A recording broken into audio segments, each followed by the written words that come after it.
Kwa jina langu ni Lameck Sikwea Onyanja, sana sana najulikana kama Nyakianga ama Enana. Mimi ni MCA wa eneo hili.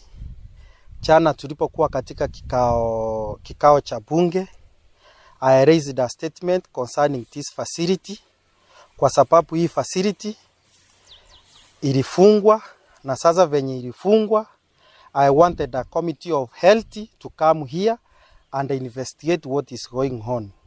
Tumekuja na hii committee here. I have a chairman of health, Mr. Honorable Habel Mokaya Mose. Tumeangalia hii facility enyewe. Hata mimi nimehakikisha ya kwamba kuwa watu wangu wa Ekerubo wanapitia mengi. Sasa kama MCA wa eneo hili, nimeangalia reasons zenye zilifanya wakafunga hiyo hospitali, kwa sababu is faith-based hospital dispensary. So tumeangalia, tumepeana mapendekezo, na hayo mapendekezo tumepeana within 6 months, in a period of 6 months at least wajaribu kurekebisha. Na sasa kama hawatarekebisha, tuko na shamba huko Ekerubo na esa wachengea hospitali ya county yenye inalaniwa na county, kwa sababu tunataka kanisa pia iweke watu wetu kwa roho ili tuwafanyie watu wetu kazi. This is a faith-based facility, inalaniwa na kanisa AIC. So ndio wanalani hii dispensary, ndio maana county haichaingilia sana, lakini wanapatiwa madawa na county ya Nyamira. Daktari ni wao. Sasa ndio tunataka daktari wa county aletwe hapa wakati hii dispensary imefungwa, akuwe anatibu watu hapa ili waendelee kupata services za hii facility, tukiangalia jinsi tutaimprove ili wananchi waendelee kupata services. Asante sana. Ni Mheshimiwa Habel Mokaya Mose, Earth Chairman.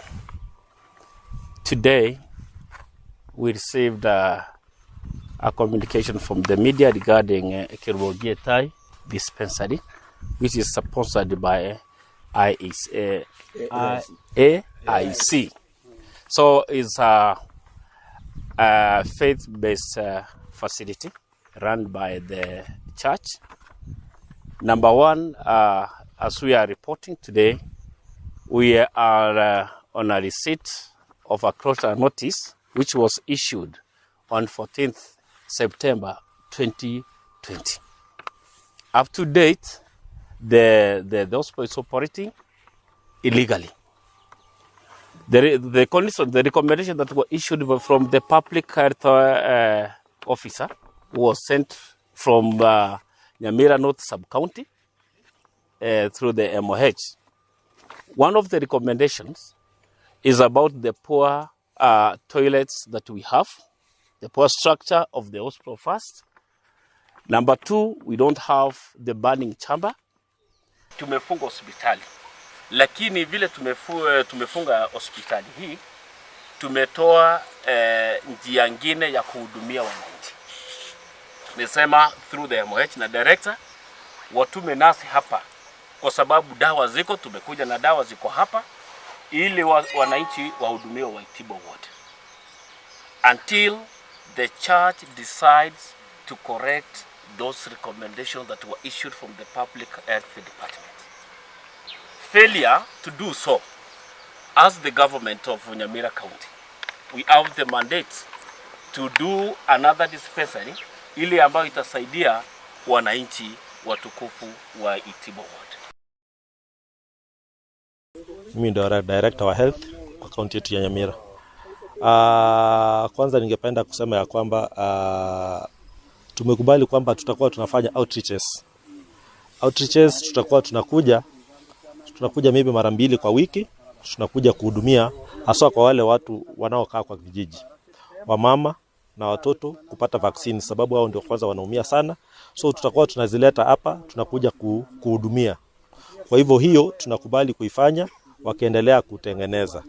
Jambo la pili, kwa yale mambo ambayo walikuwa wamekubaliwa kufanya, La kwanza, kwa mambo ya building yenye ilikuwa condemned, kuna new building yenye wamejenga hapo kando, ndio inafaa kuwa satisfied. Hii ingine imeachwa kutumika, kwa hivyo tutaitumia hiyo. Bishop wa AIC Kusi area, Reverend Philip Marita. Majengo ambayo tuliambiwa ya kwamba yastahili, tulitii. Ukiangalia sehemu ile nyingine nyuma, tumeweka jengo ndogo mpya. Sasa sisi tulitii na tuna mpango wa kujenga jengo kubwa litakuja kuhudumia